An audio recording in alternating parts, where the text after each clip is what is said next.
કે જેને પોતાની પીડા ભોગવી હોય એને ખબર હોય. હું હૃદયથી કહું છું, જાણકાર છું, વિદ્વાન છું, મને ખબર પડે છે, તમને નથી પડતી વાત છે ને મારી આગળ. પણ તમારા ગામમાં, તમારા નગરમાં, તમારા આડોશી પાડોશીમાં ક્યાંક ઘટના બને ને તો શમશાન સુધી જાજો યાર. તમારા હાથે કામ પડા મેલી અને એને શમશાન સુધી મૂકવા જાજો. શું કામ? ભગત બાપુએ બધાય દુહામાં કાગડા લખ્યું છે, પણ એક જ દુહો ભગત બાપુનો એવો છે કે જેમાં એનું નામ આવ્યું છે. કયો દુહો? કે કફરી ધરતી કાગ તું ભવ લગી ભૂલીશ નહીં. દુનિયામાં હાથ માળની હવેલીમાં રહેવા વાળા માણસ હોય તોય ભલે, ઝૂંપડામાં રહેવા વાળો માણસ હોય તોય ભલે, એટલું યાદ રાખજો, તમે મિનિસ્ટર થઈ જાઓ, તમે સીએમ થઈ જાઓ, તમે પીએમ થઈ જાઓ, કે તમે કલાકાર થઈ જાઓ, તમે મોટા બિઝનેસમેન બની જાઓ, પણ કફરી ધરતી કાગ ભવ લગી ભૂલીશ નહીં. શું કામ? કે આયા ભેળી આગ એક દી તારી દેયું બનશે દુનિયા. દુલા કાગે કીધું છે, એનું નામ હતું દુલા ભાયા કાગ. તારી દેવું બનશે દુલિયા. આ દુનિયાના ચમરબંધી એક દી ટાણું એવું આવશે, તું હાથ માળની હવેલીમાં હોત, દુનિયાના ઓલા હિમાડે હો, આ શમશાનની નાની એવી ધરતીને ભૂલી ન જાતો. શું કામ? તારી દેવું બનશે દુલિયા. એક દી હળગાવાનો છે તને આયા. અને મૂછું મરડતા મય પતિ જેના ગજા હતા ગંભીર, એ સબળ એના શરીર અમે એક દી મહાણે જોયા છે લેકરણ્યા. પણ તાર કાગળ કાગળ ના કટકાતણી મન મારા વિહગ નો રહીવા. પણ તા તો કેડે કેડે છડોઈ કાગ હરે રે તારી રસના ખૂટી રામડા. વિધાતાના લેખમાં કોઈ લેખ મારી ન શકે. હવે સાંભળજો, પીડા કેવી હોય છે ને પ્રસંગ મને યાદ આવે. ખાખડા વાળાનું રાજ. 1948 માં ભારતને આઝાદી મળી. આઝાદી પહેલા બનેલી સત્ય ઘટનાનો પ્રસંગ આપને કહું. ખાખડા વાળાનું રાજ હતું, રાજાશાહીનો યુગ હતો. એ સમયમાં એક નાના એવા નેહડામાં અવસાન થયું. પોતાનો દીકરો વયો ગયો. બાપ હતો ને, બાપની છત્રછાયા નહોતી. હું ઘણી વાર કહું છું કે આપણે એમ કહેતા હોય માનો પ્રેમ છે, માનું હેત છે. એ વાત સાચી છે. માનો પ્રેમની આગળ દુનિયાનો કોઈ પ્રેમ ન આવે. માં એવી છે. પણ એટલું યાદ રાખજો કે જે માં પોતાના દીકરા માટે, પોતાની દીકરી માટે માં પ્રેમની મૂર્તિ બની જાય, પ્રેમ આપે, બે આહુડા પાડી લે, તો માએ બે આંસુ પાડ્યા છે, તો સામે બાપનો એટલો જ પ્રેમ છે કે એને બે આહુડા ક્યાંક પીતા હશે યાર. કદાચ એના પાપણેથી પડ્યા નહીં હોય તો વિક્રમભાઈ એ આહુડા બાપે પીધા હશે. બાપનો પ્રેમ એવો જ હોય છે. દુનિયામાં બાપનો જેવો તેવો પ્રેમ નથી. એ તો જેને બાપ વગરની જિંદગી કાઢી હોય, બાપ વગરની જિંદગી જીવતા હોય, એને ખબર હોય બાપની છત્રછાયા શું કહેવાય. ઘરમાં એક કમાવા વાળો માણસ હોય. યાદ રાખજો, દુનિયામાં કે ઘરમાં, સમાજમાં, બધી જ્ઞાતિમાં એક કમાવા વાળો માણસ હોય. ભાઈ 5 પરિવારના 5 સભ્યો આનંદ કરતા હોય. એક જ રિક્વાયરમેન્ટ હોય. દીકરી હોય, દીકરો હોય, પપ્પા બાપુ મને આ કરવું છે, બાપુ મને આ કરવું છે. સાહેબ માણા મજૂરી કરતો હોય. કોઈ જ્ઞાતિની વાત કરું છું, સાંભળજો. 18 વર્ણમાં એ મજૂરી કરતો હોય. ઉસીના પૈસા લઈ લે, જરૂર પડે તો વ્યાજે લઈ લે. પણ કોઈ દી પોતાના પરિવારને, પોતાના કુટુંબને એમ નથી કીધું કે હવે મારાથી નહીં થાય, તમે કંઈક કરો, હવે મારાથી નહીં થાય. જ્યાં સુધી એના પગ પુગાય ત્યાં સુધી બાપ એવો છે સાહેબ કે પોતાની દીકરી માટે, પોતાના ભાઈ માટે, પોતાના પરિવાર માટે કે પોતાના કુટુંબ માટે ખપી જવાની તૈયારી રાખે. એ પાત્ર બાપનું પાત્ર છે. દુનિયામાં જેને બાપ નથી એને ક્યારેક પૂછજો ઉભા રાખીને કે બાપની કિંમત શું હોય. એ બાપ પાત્ર છે. ત્યારે જિગ્નેશભાઈ મને વાત કરી આવી હતી, પ્રસંગ મને યાદ આવ્યો. બાપ વગરનો એક દીકરો હતો. માં છે, માં એ દીકરાને મોટો કરે છે. 18 વર્ષનો દીકરો થયો, 22 વર્ષનો દીકરો થયો. દીકરાનું અવસાન થયું. જેની આગળ બાપની છત્રછાયા નહોતી, બાપ હતો જ નહીં. જે બાઈ હતી, જે જગદંબા જેવી હતી, એને એમ હતું કે હમણાં મારો દીકરો જુવાન થઈ જાય, હમણાં મારો દીકરો મોટો થઈ જાય, હમણાં મારો દીકરો મોટો થઈ જાય ને બાપની ખોટ પૂરી દે, મોટો થઈ જાય. મને કે એના બાપની ખોટ નહીં દેખાય, મારો દીકરો છે. દીકરો જુવાન થયો, પણ કુદરતને ગમતું નહીં હોય. ક્યારેક તમે જાણો છો કે કેટલાય પરિવાર ઉપર એવા દુઃખ પડ્યા છે કે મારા તમારાથી જોવાય નહીં, સંભળાઈ ન શકો એવા દુઃખો પડ્યા છે. વિક્રમભાઈ દીકરો મોટો થયો, એમાં એનું અવસાન થયું. રાતનો મજર ભાંગેલો આવી ભાંગતી રાત હતી. તમરા ત્રમ ત્રમ ત્રમ ત્રમ તમરા બોલતા હતા. અને એવે ટાણે આંખમાંથી દળદળ જેવા આંખુડા જાય છે, હિબકા ભરી ભરી, અને એની જનેતા મરસિયા જાય છે. બાપ તો હતો ને, બાપે તો નાનપણમાં હજી 12 મહિનાનો દીકરો હતો ને બાપે લાંબુ ગામતરું કર્યું. પીડાઈ મા ઉપર કેવડી હોય. મારા દીકરાને મૂકીને જાવું ક્યાં હવે? મારાથી જવાય નહીં, ઓઢણું ઓઢ્યું છે, હવે મારાથી બીજાનું ઓઢણું ન ઓઢાય, હવે ખોળ્યું ભલે ખાલી થઈ જાય. એ મજૂરી કરી કરીને દીકરાને મોટો કર્યો, એ દીકરાનું અવસાન થયું અને પછી અડધી રાતનો મજર ભાંગેલો ને ધ્રુસકા ભરી ભરી અને જનેતા પોતાના દીકરાની મનાની આગળ આંખોડે રોવે છે. એક એક મરસિયા ગાય છે. તેથી રાજાશાહીનો યુગ હતો. થોડાક આગળ ભાંગતી રાત હતી, મેઘલી રાત હતી. રાજાનો મહેલ હતો. એ મહેલથી થોડોક આંખો આ નેહડો હતો. એમાં ખબર પડી કે ક્યાંક રોણાનો અવાજ આવે છે, કોક રોતું લાગે છે. પોતાના માણસોને કીધું ઘોડા તૈયાર કરો, કોણ રોવે છે આ જોઈ લો. બાગડતા બાગડતા બાગડતા બાગડતા બે ઘોડેસવાર છે. નેહડો હતો નાનો એવો. એ નેહડામાં આવ્યા, ઘોડા ઉભા રહ્યા.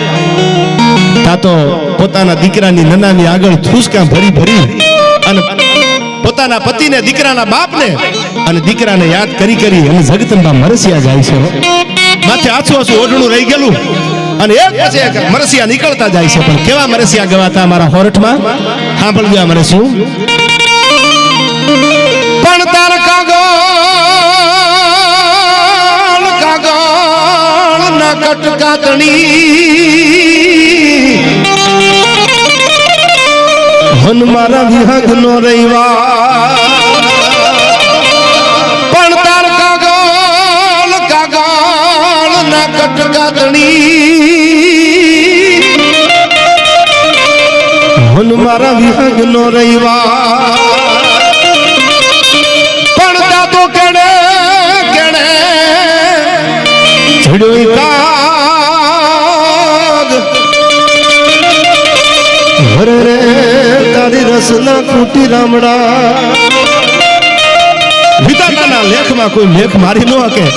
મરસિયા ગાતા જાય, એમાં ઘોડાવાળા આવીને ઉભા રહી ગયા અને કીધું કે ભાઈ બંધ થઈ જા, આ સાખડા વાળાનું રાજ છે. આ કોઈનાથી આહુડું પડાય નહીં, કોઈનાથી રોવાય નહીં. અમને હુકમ કરવામાં આવ્યો છે, નીંદર નથી આવતી રાજાને. ત્યારે આહુડા પાડતા પાડતા મરસિયા ગાતા ગાતા પોતાની દીકરાની નનામી પડી તેને આગળ બેઠી બેઠી આંસુ ઓઢણું ઓઢેલું. કારણ જગદંબાએ એને એટલું કીધું, ભાઈ તમારા રાજાને કહેજો મારો જુવાન દીકરો વહી ગયો છે, હું કેમ આમાંથી મારાથી રોવું કેમ રોકાય? હવે તમારા રાજાને નીંદર નહીં આવતી હોય પણ એને કહી દેજો કે મારી છાતી ફાટે છે, મારું પેટ છે અને મારી સામે એની નનામી પડી હોય ને તમે એમ કહેશો બંધ થઈ જાવ, રોતા નહીં. મારાથી કેમ રોવાય, કેમ રોકાવાય? આ રોણાને કેમ રોકી શકું? ઘોડા પાછા વળ્યા. એકાદ કલાક થઈ તા વળી બીજું મરસ્યું, ત્રીજું મરસ્યું, ચોથું મરસ્યું. વાત તો બહુ મોટી છે કલાકની, પણ ટૂંકમાં હું તમને કરું. વળી ઘોડાને ઓર્ડર હુકમ કર્યો સાંકડા વાળાએ કે હવે તમે રહેવા જો, હું જાઉં છું, મને નીંદર નથી આવતી. મારા રાજમાં કોઈને રોવાનું નહીં, આહુડાનું ટીપું કોઈને પાડવાનું નહીં. અને બાગડતા બાગડતા બાગડતા બાગડતા એ નાનો એવો નેહડો હતો, એમાં પોતાના દીકરાની આગળ જે માં રોતી હતી હિબકા ભરીને ઘોડાના પેગડામાંથી પગ લઈને સાંકડા વાળો ઉતર્યા હેઠા.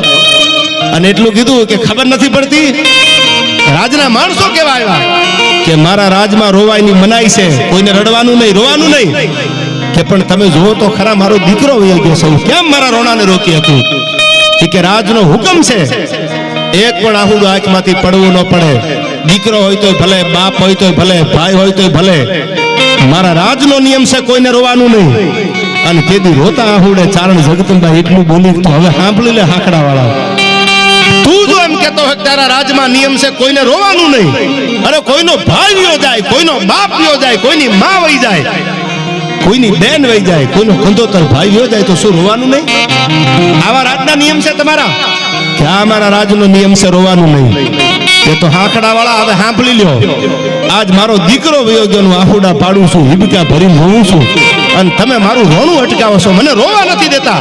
તમારી બળજબરી, તમારી બળ હુકમે હાલે છે આયા. તો વળો ઘોડે પાછા નીકળી જાવ અહીંથી. અને મારા નેહડામાંથી નીકળ્યા પછી તમારા ઘર સુધી પૂગો અને તારા દીકરાની નનામી હામી ન મળે માનજે, હું બોલી ન બોલી થાવ તઈ તને ખબર પડે.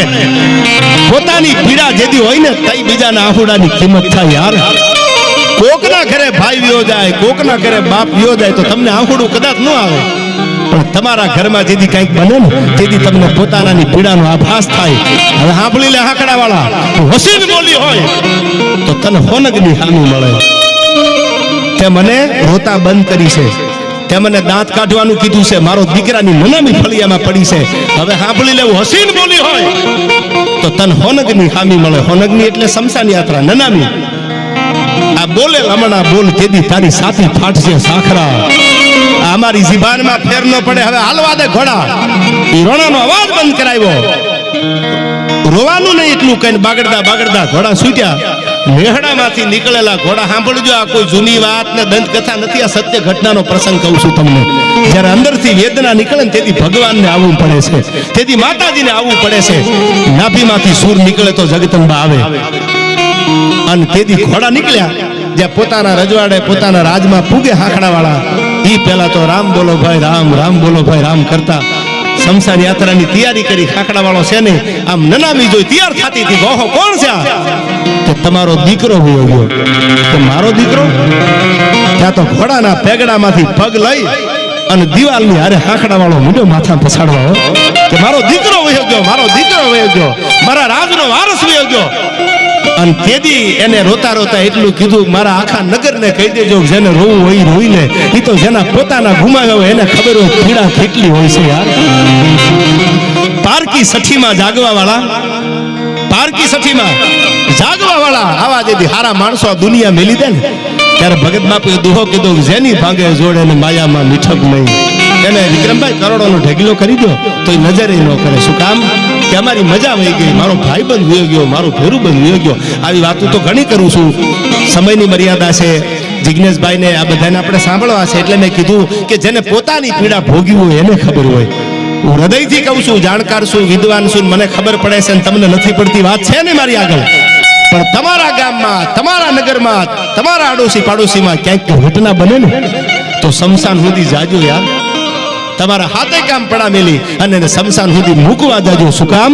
ભગત બાપુએ બધાય દુહામાં કાગડા લખ્યું છે, પણ એક જ દુહો ભગત બાપુનો એવો છે કે જેમાં એનું નામ આવ્યું છે. કયો દુહો? કે કફરી ધરતી કાગ તું ભવ લગી ભૂલીશ નહીં.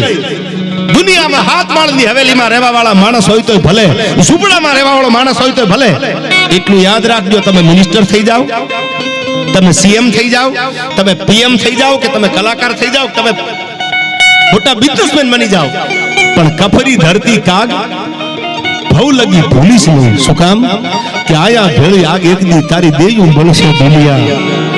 દુલા કાગે કીધું છે, એનું નામ હતું દુલા ભાયા કાગ. તારી દેવું બનશે દુલિયા. આ દુનિયાના ચમરબંધી એક દી ટાણું એવું આવશે, તું હાથ માળની હવેલીમાં હોય, દુનિયાના ઓલા હિમાડે હો, આ શમશાનની નાની એવી ધરતીને ભૂલી ન જાતો. શું કામ? તારી દેવું બનશે દુલિયા, એક દી હળગાવાનો છે તને આયા. અને મૂછું મરડતા મય પતિ જેના ગજા હતા ગંભીર, એ સબળ એના શરીર અમે એક દી મહાણે જોયા છે.